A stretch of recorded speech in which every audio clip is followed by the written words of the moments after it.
Y esta noticia vale la pena, vale la pena publicarla y haciendo un poquito de historia, cuando me llamaste para poder hacer esta nota, yo tengo 23 años de servicio y en la provincia de Córdoba recién estábamos en la transición entre la educación de las personas sordas con el método oral al bilingüismo, ¿no?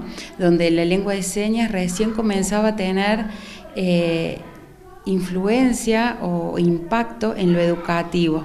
Hasta ese momento la lengua de señas era solo una lengua de comunicación entre las personas sordas, personas con discapacidad auditiva. Y hoy, a 23 años, ya podemos hablar de una lengua que es reconocida como tal, ¿no? Y cuando digo reconocida como tal, es reconocer que es una lengua visogestual, que es una lengua que tiene gramática propia, que tiene una estructura propia y que es lengua, ¿no? Digo, con el peso que esto significa. Entonces, cuando a uno le parece una eternidad, a nivel de resoluciones, y no ha sido tanto si uno se pone a pensar, ¿no? 23 años para el impacto que esto va a provocar en la sociedad. ¿Y qué significa que tengamos una ley? ¿Por qué tiene que haber una ley para que pasen cosas? Bien. Es decir, la ley viene a regular algo que primero ya la cultura lo hizo. Entonces viene como a confirmar y a habilitar y a permitir. Yo me tomé el atrevimiento de anotarlo y se los voy a leer bien cuál es, qué es lo que se aprobó, ¿no? Y de esto, qué es lo que se desglosa.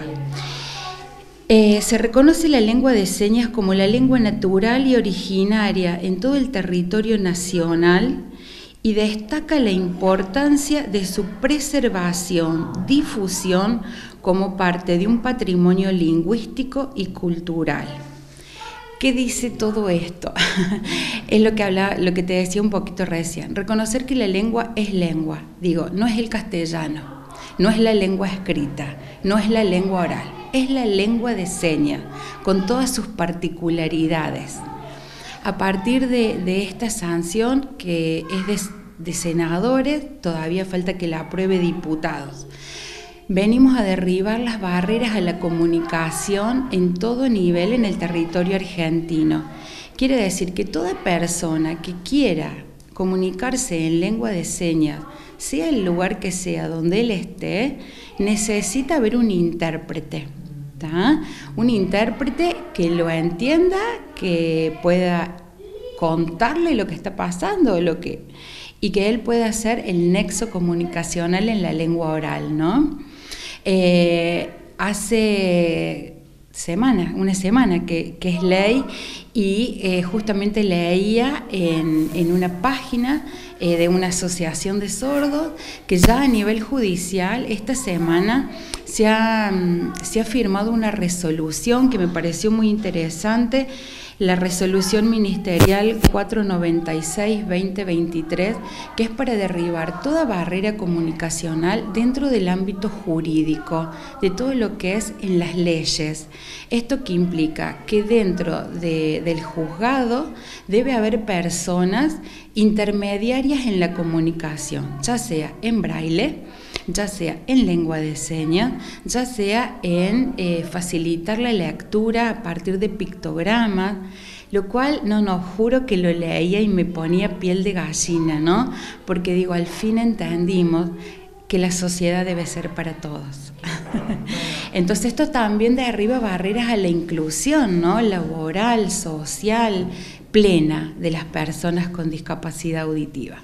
Además nos acerca a que todos estemos habilitados y capacitados para poder comunicarnos, porque las personas que no sabemos la lengua de señas también sentimos del otro lado una incapacidad y una falta de posibilidad de poder acceder a lo que el otro tiene como riqueza para comunicarnos. Exactamente, tal cual lo describiste. En esta sociedad de mayorías y minorías, siempre le hemos pedido a las minorías que se acerquen o que lleguen a las mayorías, ¿no? Entonces, las personas con discapacidad, sigo puntualizando en las personas con discapacidad auditiva porque es el tema que hoy nos compete, ¿no? se le pedía que esté oralizada, que lea los labios para poder insertarse socialmente. Hoy ellos van a poder decir, no, mi lengua es la lengua de señas, entonces vos podés acercarte a mí, digo, va a ser ley, y si yo lo pido, lo voy a tener que tener, lo voy a tener que encontrar. Entonces realmente veía festejos muy grandes en las comunidades de personas sordas, y yo decía, ¿cómo no? ¿Cómo no reconocer?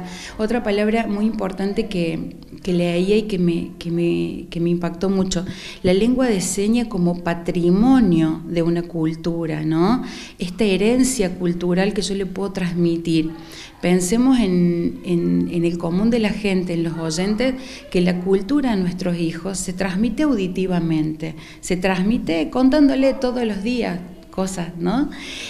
Bueno, hoy reconociendo la lengua de señas como lengua originaria de las personas sordas, también se reconoce esta característica de identificarlos con una identidad, de poder transmitir la cultura, de poder, bueno, una herencia cultural como tal.